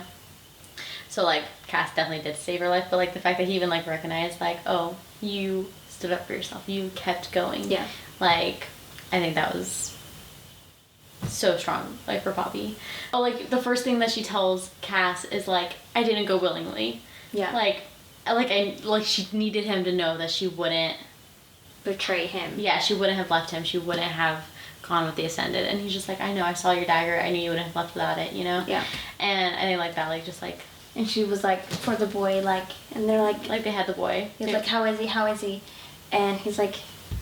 They didn't let him go. They didn't let him go. And, her heartbreak of knowing that she gave herself up and they still lied. She wakes up, she, like, realizes... She, like, asks about the boy and she realizes that he didn't survive. And, like, she just, like, feels the heartbreak. Yeah. You know? But then, like, her and Cass are talking...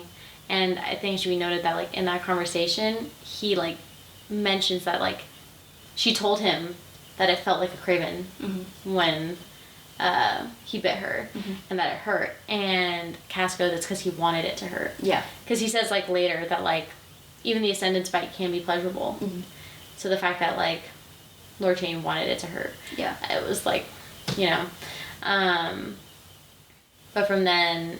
She, like, once she puts everything together, she goes, how many are injured? Like, where are they injured at? And Stephanie's like, there are, but, like, you know, we don't have to worry about that. She's like, no, I can help. Yeah. Like, because Cass gave her his blood. So she was already healed basically from the bite, you know? Which is, again, like, the fact that Cass did that, even though it's illegal, he loves her. Yeah. But yeah, and so she's already healed. She's like, no, like, let me help. Yeah. I can do that, you know? And he's just like, no, like, you know, my people aren't. And she's like, what, they don't like me? Yeah, I already know that, but I can do something, so I'm gonna do it. And then he goes, he's just like, the quote you like so much. He's like, And he says, then you should go change. I'll get jealous if anyone else sees those pretty legs. yeah, because she's in like the nightgown that Magda put her in when like they cleaned her up and stuff. Oh yeah, because she wakes up and she's like, did you put this on me? Yeah. He's like, no, it was her. He was Magda with her being comfortable. Yeah. Yeah. So the next chapter, she goes. They're like walking to where all the injured people are, but they take a little detour and they see the blood tree. Yes. And that's where she's just like, what is it? It's like an omen from the gods. And he's like, yeah. And like, they don't know what it is, you know, the gods sleep. Yeah. But like, some people are like, oh, it's a good omen. Some people are, it's a bad omen. And Cass is just like, I honestly could not care. She's like, you didn't think to bring this up? And he's like, I had something more pressing to think about. Yeah. She's like, more pressing than a message from the gods? Yes. And he's just like, yeah, I had something more pressing than a vague message that I don't even know what it means and could literally mean anything. Yeah, I did. Like, you were injured. She's like, oh my god, like, you're insane. Yeah. And then also in this chapter, before they go to heal the wounded, Cass and Kieran feel the shock. Yeah. So I literally was like, what is up with all these people getting shocked? Or Kieran doesn't feel it in that chapter. Like he never feels it again. Mm-hmm. But Cass felt it. Like, or like she felt it with Cass. Like that was the first time she felt it with him. My bad. Yes. Yeah. I misspoke. Yeah. But yeah. Yeah. Hermates. I was like, I need answers to the shockness that's happening these parts. I think it's so funny because, like, whenever, like, my husband and I, whenever, like, I shock him or whatever, or, like, he'll give me a kiss and there's, like, a shock on my lips, I'm like, oh, the spark's alive. Yeah. You do love me. And he's just like, you're so weird. But, like, every time, like, that happens in the book, I just think of, like, oh, the spark's alive. Yeah. So then, after the tree, they go to help people. Mm-hmm. Like, I feel like the first person didn't even get a choice. Like, she didn't, like, really, like, say anything. She just went and, like, healed him. And, like, I think, like, that was, like, a little wrong. You know, like, he didn't even, like, know what was happening. But, like, I feel like he could have said, like, don't touch me. Mm-hmm. So, like, I'm not, like, too stressed. But, like, he didn't know what she was going to do. No one knew that she had the power to heal. Mm-hmm. Or, well, she didn't. She doesn't have the power to heal yet.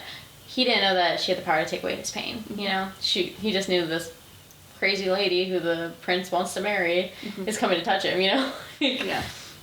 But yeah, as soon as she goes, like, to the first person. Oh, I literally been saying healing the wounded.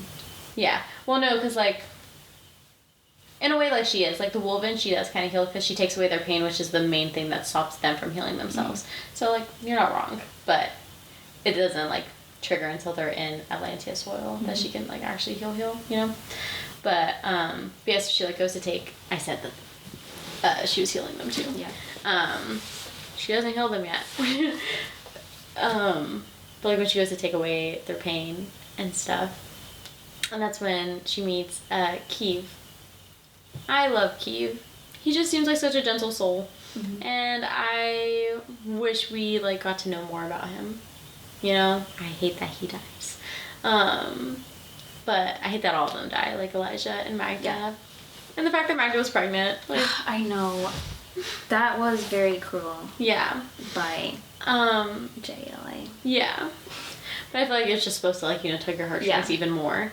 Because that's where she snapped on the rise. Anyways, keep going. But yeah, I loved Kiev. The fact that, like, one, he felt the shock, you know, and, like, well, he goes, like, I don't need it, you know, it's fine, I'll heal. And she's like, but that doesn't mean you need to be in pain. Mm-hmm. And he's just like, you know what, you're right. And, like, the fact that he, like, he accepted her help, you know, I think that was so big. It's like, that was the second time that someone, like, openly did something to allow her to help them, you know? And then there was the other Wolven who didn't want her touch. Was he a Wolven or was he Atlantean? Atlantia. I think it might have been Atlantia, you're right. But yeah, and like he didn't want her touched. And like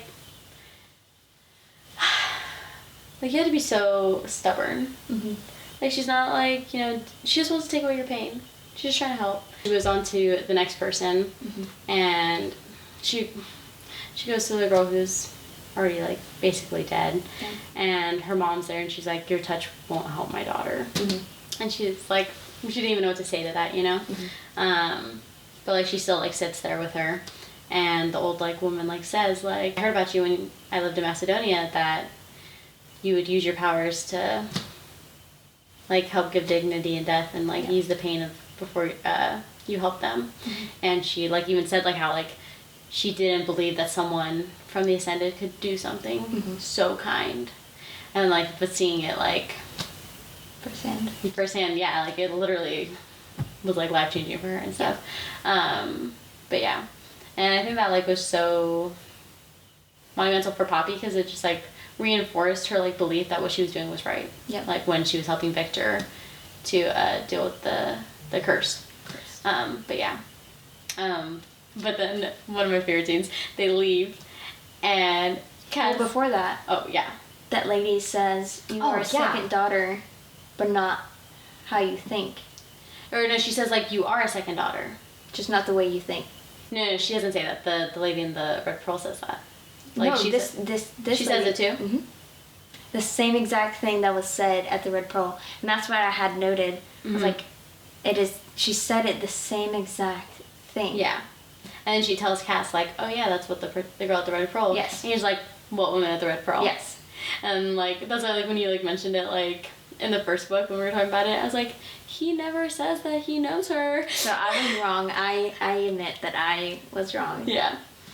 Which breaks my heart because I really thought yeah they did. But then that's when Cass was like, yeah, no, I have no idea who that is. And she's like, are you sure? She's like, I thought she was a seer. Or like, you know. Yeah. But then it goes to my favorite scene where they're leaving. And Cass just wants to say thank you. And I think it's so nice of him to want to thank her. So nice. And pull her into a closet. A pantry. You're right. It Sorry. was a pantry. Pull her into a pantry. And that's the first time that he like asks her to pretend. Yes. Oh my god. And I think that's so important because like that happens for a while throughout that book. But we both know they're not pretending. I think they're just convincing themselves that they're trying to convince themselves that it's okay to want this because both of them know that they shouldn't. Yep. But they do. And it's their first time saying like, oh, let's just pretend I'm Hawk, you're Poppy. And we love each other. Yeah, and like we just want to like kiss. And I just want to say thank you. And he just, he kisses her so ferociously. And I think that's like the part where she says like, maybe it was before. I don't know. But she says like, he was holding back before. Yeah. Yeah. And he's like, I know if you're gonna kiss me, like kiss me for real. Like, yeah. Because like he just gives her like a little stuff. She's like, I thought you were gonna kiss me. And he's like, that's what I'm doing. And she's like, I know you can do more than that. Yeah. And he just like attacks her. And it's just like, like Jennifer L. Armentrout, you had no reason to making out so hot. Like there are so many scenes where it's just them making out. Yeah. The Willow scene, the pantry scene, like you are a very talented woman. And then next chapter. Yep. And they do not bang in the pantry. No. I was so down for the bang in the pantry. Same. But he is taking her for a surprise, a gift as of sorts. And she's like, where are you taking me? What gift? And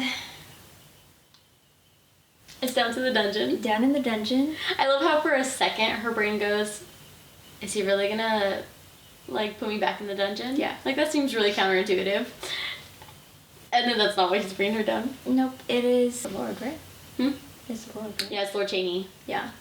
And he gives her the option to kill him herself, or he was gonna do it. And she decided.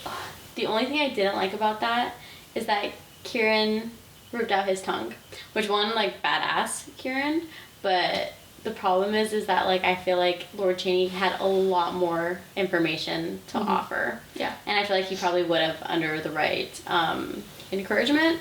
Yes, but I think in storytelling, I like how they didn't get any information out of him because he knew so much. Yeah, I probably would have messed up. He would have known what the Duchess knew, and that would have not made as big of an impact later on.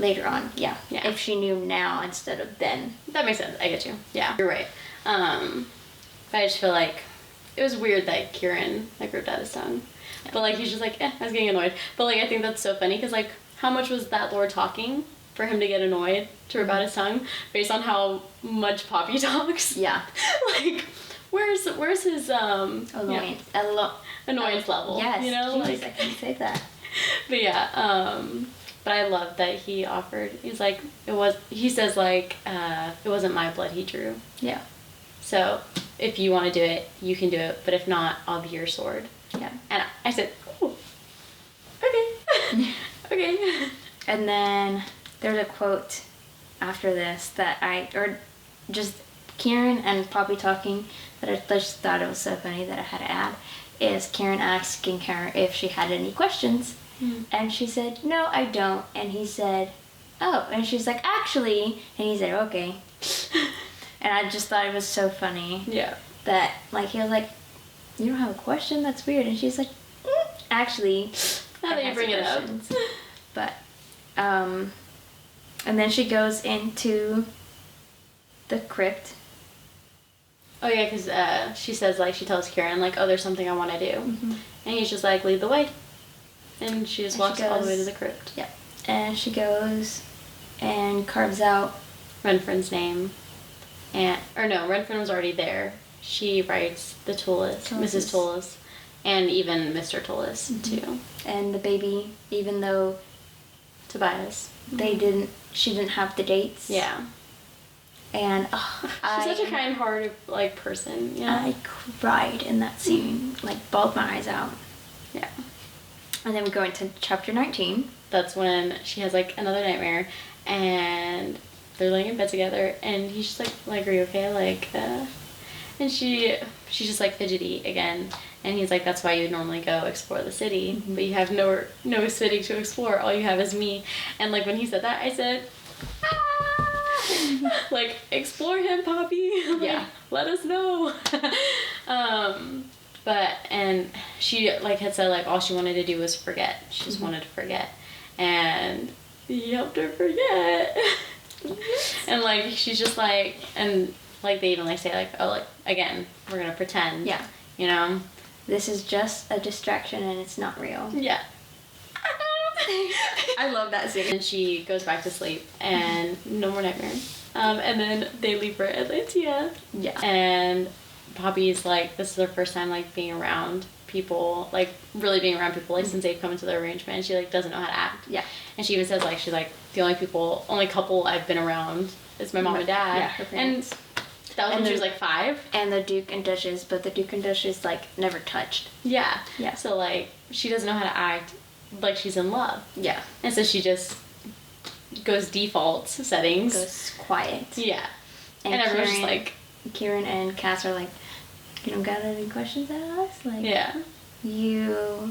Are you okay? Do you need food? Do you need water? Like, and she's like, no, I'm fine. Yeah. And then like Elijah's... Yeah, and Elijah's about to come over and Cass is like, 1 second. He's like, are you okay? She's like, fine. Yeah. He's like, you're being awfully quiet. And she's like, I'm just tired. You know, I didn't sleep well. He's just like, are you sure it's about that? It's not what happened after? And she's like, no. Like, and then like even like later once they're like writing, like he brings it up again and he's like, you said it's not about last night. She's like, no. And you said it's not about killing Lord Cheney. She's like, no, it's not. It's like, so talk to me. And then like he finally like pries out of her and she like says, she's like, I know he's not gonna drop it. Yeah. And she's like, I don't know how to act. I don't know what I'm supposed to do. And I feel like when she like, the way that's written, it's like so like exposing for her to like tell him, I don't know what I'm doing. And like that's when he's just like, just be yourself. And she's like, being myself is stabbing you. And he's like, yeah, that's totally fine. Yeah. Like, that's fine. That's nothing crazy, you know? But there's a quote, and it's a very, very long quote that I would like to read, that he says to her. Actually, do you want to read it? You can read it. Okay. Why am I reading it? This is fun. Okay. Because you're a lot better with saying words. Oh, okay. Oh, I love this part. I know you would. I do. He's like, what if I just wanted a piece of you? A tiny piece that belonged to me. I can think of a few I would love to have, princess. Tell me what piece of you I can have. It can be any piece of your choosing. Whatever it is, I'll take it. It'll be my most prized possession. Yeah. I loved that quote. It was like, it was his whole dialogue, but it's so sweet. Yes. It's not like flirty or it's just so sweet. And it's again showing that he is in love with her. Yeah. And like trying to show her and her not wanting to see it. Yeah. I guess I skipped ahead a little bit because like the next chapter is where he finally like gets her into saying like what's wrong, and she's just like, which now we're going into that chapter 20. Yeah, and he's just like, he gets like upset. He's like, why would I want you to be quiet? Mm-hmm. And she's like, well, I just didn't know what to do. And he's like, I want you to be yourself, like. And like in the back of my brain, I'm like, he didn't fall in love with you because you were quiet. He fell in love with all the opposite, all the stuff that you did. But like he doesn't know that's what he fell in love with her for, and that's and she doesn't know that like he's already actually fallen in love with her for who she is. Yeah. So like it makes sense why she like went to default, but I loved when he just like stab me. I don't know, like and like he's like trying to get a rise out of her as she elbows him, and Delano was like, please don't fight atop a horse. None of us want to see you trampled. And Kieran was like, speak for yourself. And I just thought that was hilarious. Yeah. Another like comment from Kieran. And then Cass just responds, it's just a love tap. Yeah. Like I don't remember who said it. I think it was Kieran. He's like, looked a lot harder than that. Or something like that. I just think they're so funny, especially like in this little writing scene. Yeah. So funny. And then Cass is telling her like, be yourself and yada yada yada, and it's like more of like relationship advice. Mm-hmm. He's like, you shouldn't be with someone that kidnapped you and all of this. So he's like giving her advice for the next person. Yeah. And he's like, so the next person you're with, and I felt my heart break. Yeah. For him. Yeah. Because like he doesn't want to see her go. Yeah. But like that's the agreement like even what Kieran had said, like even if he let you go, you'd never be rid of him. Yeah. She like brought up like that he had been in love before, and like that's how he knew that, like like that what love should feel like, and then she felt like his pain of Shea and stuff, and she went to go like take away his pain, and he's like, no, don't. Yeah. It's like, it's something I want to feel, like it's something I need to remember, and at the time we're just like, why would you want to remember that? But like once we find out like the truth behind Shea and stuff, like it makes sense. Like I feel like that anger kind of like drives him. Yeah. Like for like his hatred for the Ascended and all that stuff. And then the rest of the ride until like they camp. Yeah, he kind of like he's like doesn't talk to her. And yeah, I was like, what a dick move. Yeah. Like she doesn't know the reason. Like, you can't be mad at her. Yeah, especially with someone who has no relationship experience. She doesn't know, like, that you not talking is you shutting down, not you shutting her out. Yeah. And then she has another nightmare. Yeah. And again, it changes. And I put, why does her nightmares keep changing? Like, why is it different? I think it's like her trying to piece things together that she's had so much trauma that she like blocked out. Yeah, and I think like subconsciously her being around Casteel and being like around like people who are constantly protecting her, I feel like her brain is or her body is kind of like relaxing, that it's saying like, oh, she can learn this now. Yeah. Or like, oh, she can handle this. She feels safe. Yeah. Even though I mean, technically he kidnapped her and all this stuff, but she like even when he did that, he never let her get hurt. You know. And then the end of chapter 20. They're on the horse, and Kieran shouts, and all of a sudden, Cass is off the horse. Oh, and she yells for him. Yes. And he got shot by an arrow. Yeah, because of the, what are they called? The dead bones clan. Yeah, dead bones. Yeah. Yeah. And now we're in chapter 21. And literally her screaming his name because she was so, like, afraid for him.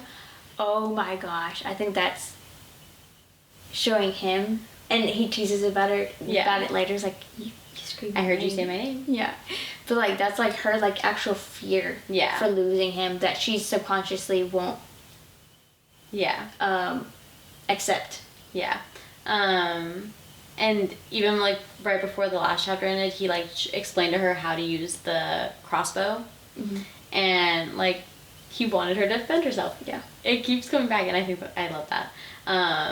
But, yeah, and, like, when she, like, realizes, like, oh, he's Atlantean, he's fine, you know? But still, she's still nervous. She's still, like...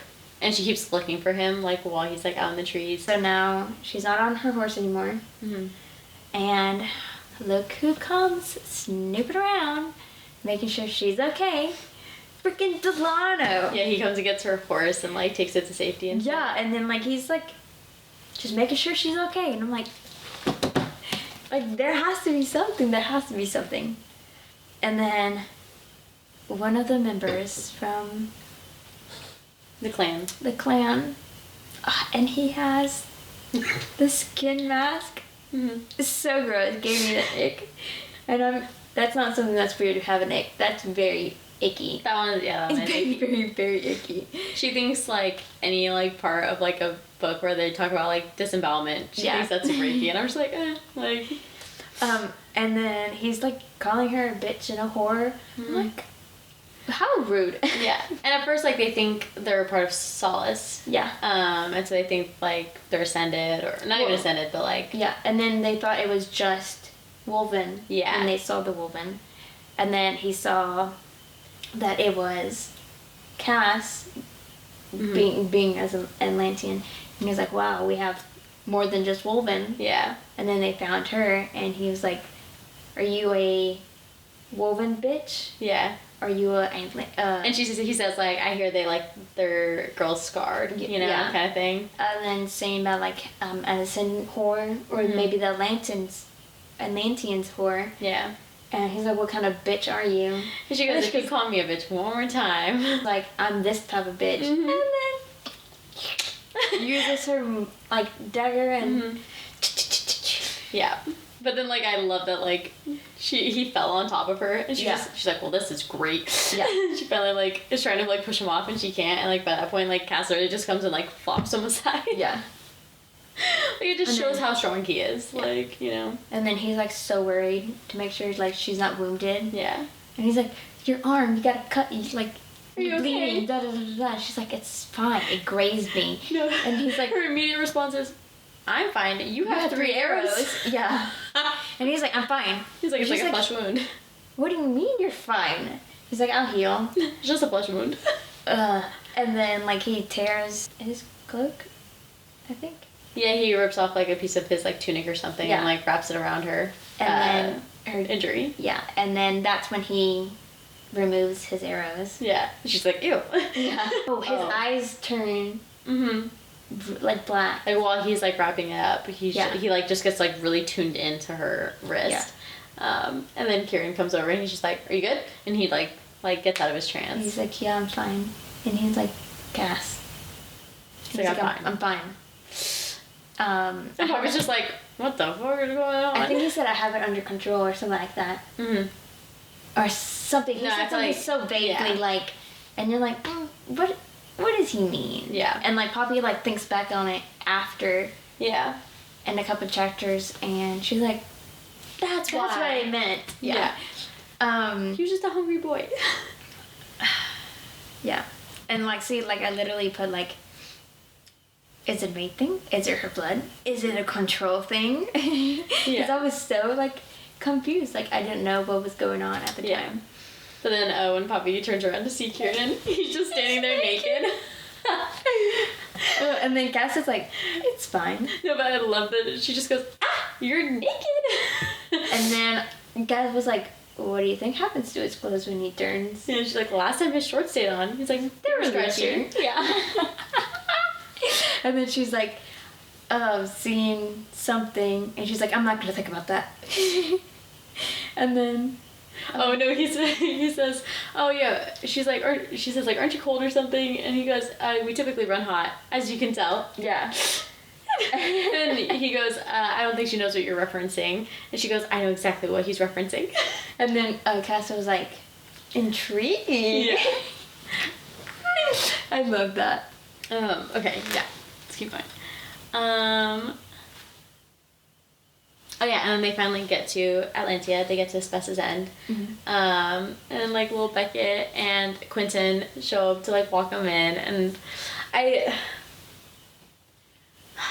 loved Beckett the moment he got on page. he's so cute. Like, how can you not? He's just a cute little pup, you know? So then like, okay, they go to sleep. And yeah, and Poppy wakes up and she's like sprawled out across Cass. Yeah. Or he's holding her or something, and she just starts getting aroused. And then she's just like, I just gotta slide out of this before he wakes up.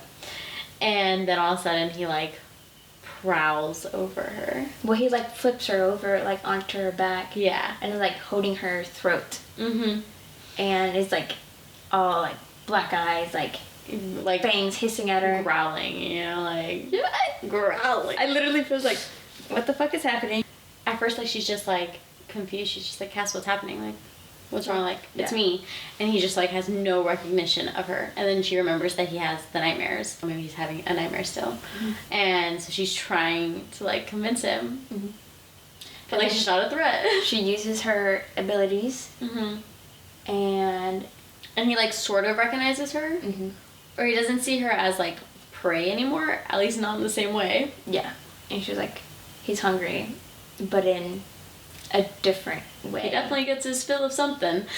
And then he's like going down on her. and then she like she's enjoying it because obviously. Yeah. And then she screams and here comes Kieran. Just runs in and he's just like, oh, I heard you scream. I obviously understand that I misunderstood this.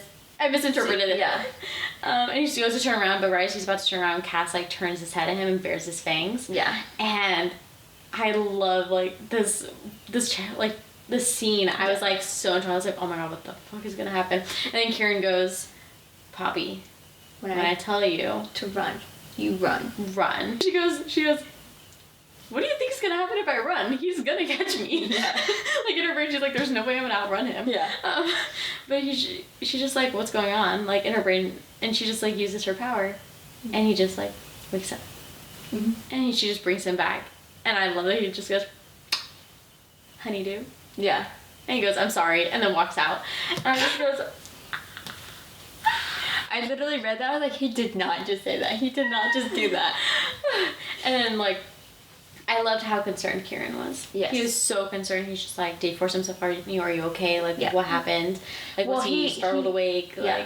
Like, he already knew what had happened. Yeah, he walked in on it. No, I mean, like, the whole cast. Like, what's going on with Cass. Poppy doesn't know, but Kieran does. Yeah, Poppy knew about the nightmares, but Kieran didn't know that she knew about the nightmares. Yeah. And that was a shock to him that Cass even told her. Which that makes Cass like, yep. Yeah. The next thing he tells her down at the beach, like, yeah. This cemented, I think, for him. Yeah, because he already knew, like, the feeding, how, like, Cass wasn't wanting to feed. Like, he's like, okay, maybe. And then, like, him sharing that information with her, like, yeah, I definitely agree that was probably, like, the last nail in the coffin kind of thing.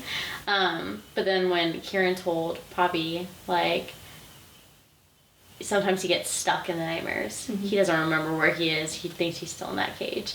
Like, my heart, like, hurt for Cass, like, to be, like, stuck reliving it. Yeah. But the fact that it only happened because he was so hungry, I think that was, like, it shows that it doesn't happen too often anymore, which is, like, I'm really thankful for that because I don't want to go through that. Yeah. And Kieran is like, oh, like, I was going to ask if you want to go get breakfast or if you want to go take a walk on the beach. And she's like, the beach. Take me to the beach. And she goes and like she takes off her shoes and he like even brings up like, oh, Malik used to do that. Yeah. And everything. And she even says like it's so rare that someone says his name. Yeah. You know? And then he also says how Cass used to be like the serious one. Yeah. And then he's changed. Yeah. And then he was like, but with you, that's when he's happy. That's where he allows himself to be. Like to feel. Yeah. He allows himself to feel. Yeah. Which and, I thought. Yeah. And then that's when he's like, you don't want my advice, but I'm going to give it to you anyway. Don't ask about Shea. He talks about other stuff and then they go like, do you know what happens when an Atlantean like falls in love or like cares about someone? And she's like, no. Obviously, like she doesn't know shit, you know? Yeah. He's like, they won't feed from anyone else. Mm-hmm. Like the entire like idea of it just seems wrong to them. And she's like, oh. And he's like, yeah. Yeah. Because like she mentioned that like she felt like how hungry he was. Mm-hmm. And yeah. And so then that's when Kieran tells her like, I think you guys are heartmates. And even Poppy, like, once the next chapter starts, she's just like, I don't even want to know what that means. Yeah. She's like, I can't let this be real. It'll just lead to heartbreak, you know? And, like, in her brain, I get where she's coming from because every time she's felt something for someone, something bad's happened. Yeah. So, like, trauma, but heartmates. Chapter 24. Mm-hmm. And they go eat. And Quentin is so freaking cute. He is. I love him. Quentin. He's so sweet. He was like, you know, like talking to her all like nice. And then he's like, I'm going to the kitchen. Peace out. Like, because I go help in the kitchen. Yeah. I love him. I love him. I love him. She like goes through and like decides, and she tells like Kieran, she's like, I think I'm going to offer him myself up as dinner. Yeah. And he goes, what? And she's like, I'm gonna let Cass feed, for me. And he's just like, that's good. He needs you. Yeah. And when he said that, I said, yes, he does. He goes and talks to Alistair, and like, that's when she learns about the joining. Which is and just she's like such a freaking out. Such a weird conversation to have with Alistair. Like, I don't know, like, you text me and she's like, why is this conversation still going? I'm like, why is it still going when she could go ask Kieran? Yeah. Like, why is she asking Alistair? I think that's what's weird. But yeah. Alistair's like making sure like she's prepared, and he like talks about the where they're at the end. Spess's End, and he's like, he didn't tell you about this place. Yeah. And like planting doubt, like seeds of doubt. Yeah. And then and then he even like brings up how he saw Cass and how if she didn't know about the custom about feeding and stuff, and like she like even said like how she kept her face very blank. Mm-hmm. Yeah. And she's just like, don't worry, he'll feed as it is you will. So then she like goes back to the room and Cass is there and she's just like, you're gonna eat. And he's just like, no, I can't ask that. She's like, you have to eat. Like, I felt your hunger. Mm-hmm. Like, you need to. And, like, he, like, just cares about her and he doesn't want to hurt her or anything. And so, like, when he finally, like, he, like, is just like, oh, like, are you worried about me, princess? And she's like, yeah obviously. Yeah. Like. And that's the first time that she's, like, told him that she actually, like, worries and cares about him. Yeah, like, since finding out that he's Cass. Yeah. Yeah. But, like, I love that Cass was like, okay, but, like, I won't do this alone. Mm-hmm. Like, I won't risk that. And so then, like, Kieran's there, which just makes it a little juicier, you know? Yes. So now we're in chapter 26? Yeah. And, like, Kieran's there, and he's just like, you know what to do if I go too far. And he's like, but you can't just take a small sip. You have to eat. Like you normally would. And I love that later he's just like, oh, if you don't want what happens after to happen, you can just use your wrist. And she's like, a little too late. Yeah, didn't want to tell me this before. Yeah, and like neither did Cass. Like, because I think Cass was and yeah, he wanted to keep her. He just wanted to keep, you know. He was hungry in both ways. Okay. Yeah. Like I feel like that was the first like feeding frenzy type like sex scene. Because he fed before, like in the snow scene, but it was like a very like little bite. Yeah, like literally like not fed. Yeah. Because even Kieran said that the last time he ate was when they were in Carcedonia, which had been like, I don't know, 2 weeks at this point, maybe? Yeah. It's like a hot minute. So, like, the only time that he fed was that, like, 4 seconds from her in the woods. Like, that's not enough. Yeah. And then, not gonna lie, it was kind of hot. Not kinda. It was hot. I wish JLA would have, like, described a little bit more, like, adding Kieran into it. But alas, she didn't. It's fine. Like, I think it would have been cool if, like, when Poppy felt, like, when he pushed Poppy up against Kieran, like, against the wall, if, like, Poppy, like, reached back and, like, grabbed Kieran's leg, or, like his hair or to something. steady herself. Yeah, like, I'd just like to, like, involve him just a little more. Yeah. But I feel like because I think the joining might happen in one of the, like, future books, I feel like she didn't want any, like... It's, like, a good setup. Sprinkles, yeah. Kieran leaves. And Cass thanks her. Yeah. Verbally and physically. And that was hot. Yep. But I loved the part at the end where he's like, "Can I hold you?" Yeah. And she's like, "Yeah." And he just, like, is still for a moment. Like, for real? And she's like, "Casteel?" And he goes, "I didn't think you'd let me." Yeah. And she's like, "Should I not?" She's like, "No takesy backsies." Yeah. Like, grabs her. I thought that was hilarious. Yeah. I was like, that's just so like, just a little, like, sprinkle of, like, playfulness, you know? And on that juicy note, we are going to stop there because that's a good, like, little stopping point, and we don't want this video to be too long, so we're going to break it up into 2 parts. Yes. So this will be part 1 of A Kingdom of Flesh and Fire. Just come back next week. Yep. For the other half.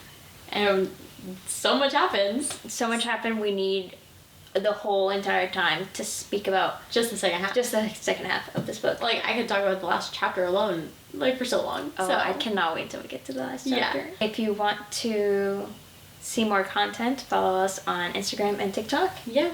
And make sure you like and subscribe so you can be notified when we post the next episode. Which will be on Thursday. And if you are listening on podcast, make sure you give us a 5-star review because that would help us boost in ratings. Thanks for joining Shadow Crown Book Club. See you next week.